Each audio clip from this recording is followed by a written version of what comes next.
এত কষ্ট করে গরমের ভিতরে ভিডিও করি, ভিডিও করে আবার ভয়েস দিই কিংবা আবার এডিট করি। তো এডিট করার পরে কিন্তু ভয়েস দিতে হয়, ভয়েস দেওয়ার পরে এই ভিডিওটা ছাড়তে হয় ফেসবুকে, ইউটিউবে। ছাড়ার পরে কিন্তু আপনারা দেখতে পান, দেখার পরে আমাকে লাইক কমেন্ট শেয়ার করতে পারেন, কিন্তু আপনারা কি করেন? আমাকে কিছুই করেন না।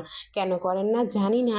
আপনাদের কাছে কি আমার ভিডিওটা ভালো লাগে না নাকি সেটাও তো আমি বুঝতে পারি না। আসলে বোঝার জন্য তো আপনারা একদিন হলো আমাকে কমেন্টে জানাতে পারেন যে আপু আপনার ভিডিওগুলো একটু ভালো লাগে না দেখতে, আপনি কেন ভিডিও চালান? তবুও তো আমি একটু মনে শান্তি পাই যে আমার কোনো ভাই কিংবা বোন বলেছে আমার ভিডিওটা ভালো না।